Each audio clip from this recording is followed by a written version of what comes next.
Hey guys, so in the 1970s, the late 1970s, there were two films that helped redefine the modern science fiction as we know it. One, of course, being Star Wars, definitely helped provide the idealistic side of the genre, as well as be something that could be marketable to more than one kind of demographic. And the other, 2 years later, was Ridley Scott's Alien, in which helped repopularize the dark and thought-provoking side of the genre. Both got considerable acclaim and made millions of dollars when they were released, and now, after all these years, we have Alien Covenant. The sequel to Prometheus is in 2012, which first ever released on theater. Further bridge the gap between that film and the main series.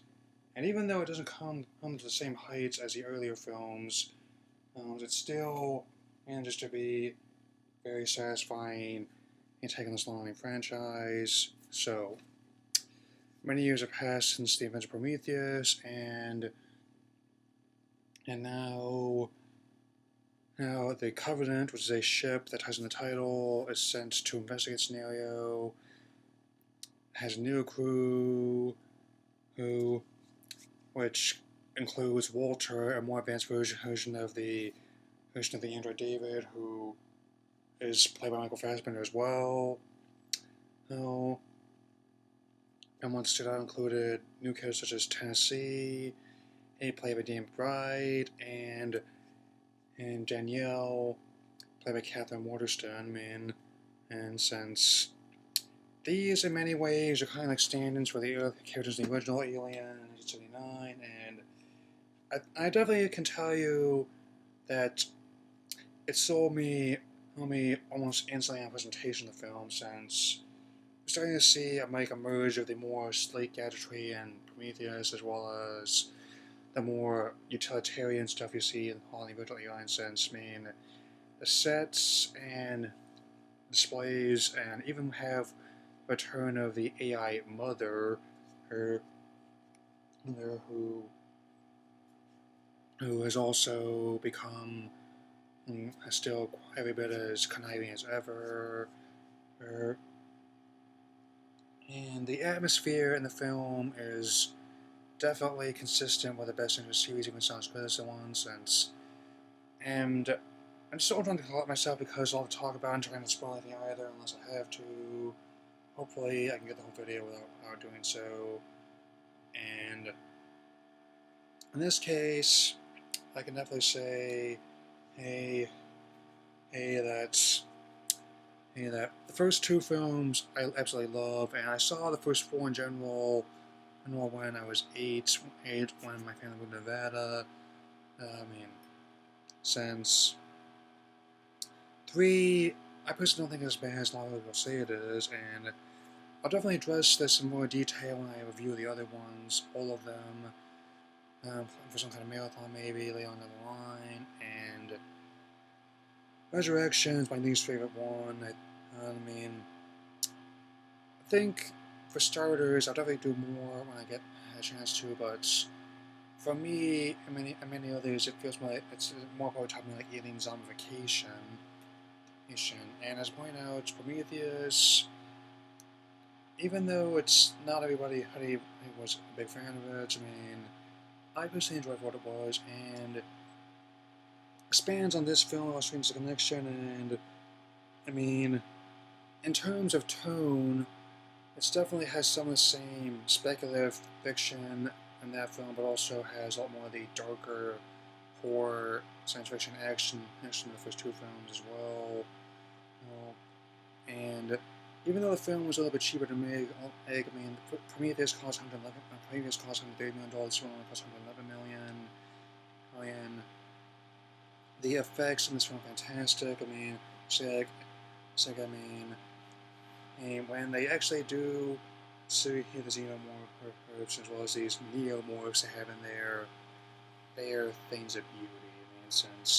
That's how I feel about this one. Since in many ways, despite the fact that many of the people are getting very messily eaten ripped apart, hurts, and in many ways, he's seen them in this case is just in its own way actually kind of beautiful,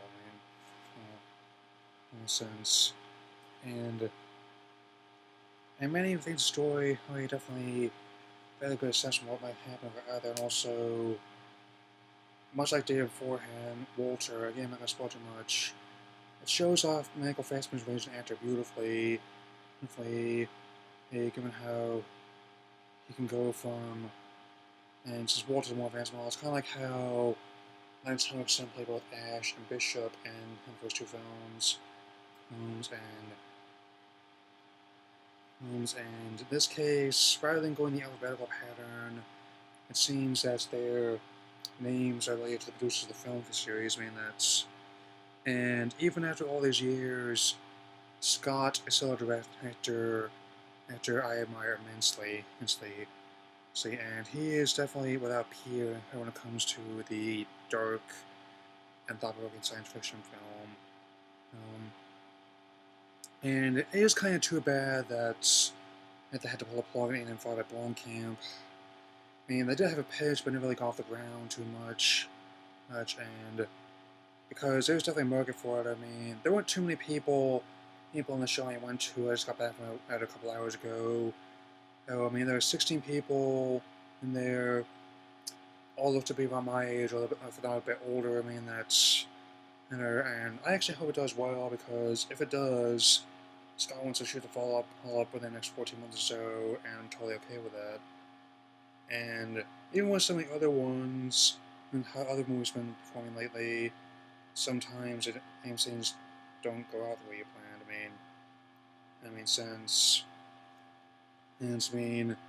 For example, if you ask me whether they're gonna go forward like the follow-ups for the second Ninja Turtles movie, Warcraft and Power Rangers, I simply would tell you I don't know, since things are very different than they were 20, 10, or even 5 years ago in film. But especially with the state things are right now, I submit demand for science fiction has been among the highest ever been in years, man.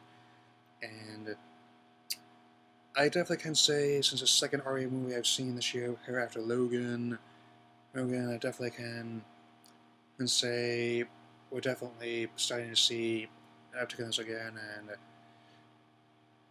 I also don't need to worry too much about long haul, wouldn't be being too much competition given how theater I went to wasn't showing it, but that's important now. So the film, I will give a very strong 3.5 out of 4, and then I'm going to talk about the coming attractions in a minute here.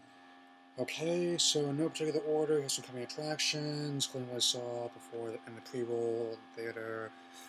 Mummy has potential. I wasn't actually a big fan of the earlier ones with Ben and Fraser.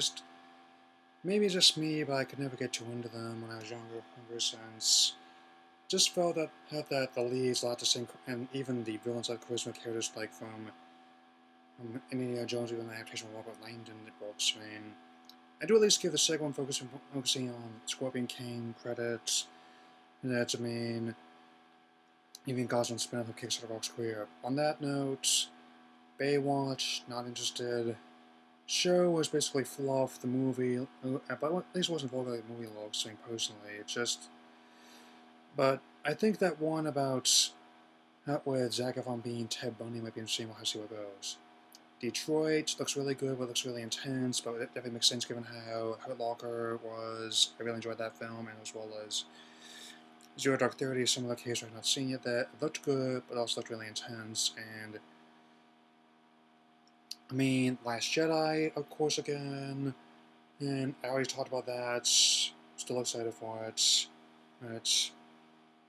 Atomic Blonde looks significantly awesome.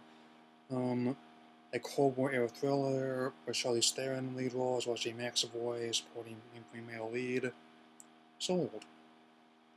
And other stuff I noticed that as it stood out,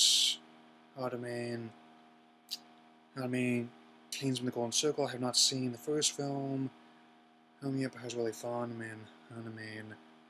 and I just had to wonder why they kind of made the main film look like that. Just that, not gonna get into too much detail right now, but I mean, that movie in 2015 just didn't really have the same appeal to me like something like James Bond Mission Impossible would.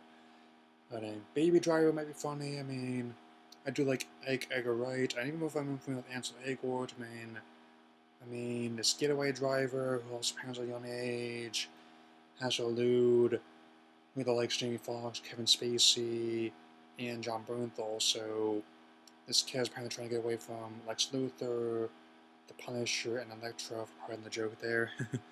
Yeah. And there was a lot of stuff there since out there. I mean, they're coming soon. All looks really interesting, to be honest. And even if there's gonna be a lot of stuff this summer, in that regard, I definitely still enjoy. Okay, back on track. War of the Planet of the Apes looks very epic. I can't wait for that one. Valerian also looks cool. Reminds me of the Fifth Element. Probably look into that soon, 20th anniversary this year. Also contemplating about 1,000th episode soon. And even Transformers Last Night. I know at this point I can't really expect too much from them, but I learned a while ago not to go and see my expectations of those would have them send, like, say, a Star Wars movie, one of my Dark Knight films, or a Marvel Studios film. I expect it to be like sufficiently a good fluff enough as you expect from a director who's essentially like a teenager trapped in a man's body. And also, I'm still contemplating picking up some most well since the shipment started coming in my ears since Voyager Scale like this, but a newer mold just shipped of him, of Optimus, and also planning on picking up a Grimlock as well. So kind of the AOE line. And they're reissuing some of the older ones in Punch in Japan for the 10th anniversary film. Sorry, I slipped there. And I'll probably review the other two ones I've done with Pirate Script, as well as the other 4 of those films. And I'll probably have reached a decision at the 1,000th episode when I'm done with class for this term. I may have recorded time I'll go see my father this summer. And anyway, that'll be all for now. Now, definitely recommend going and see this movie. Tell me what you think about the comments. You don't want to worry about gushing about Galadium for much longer.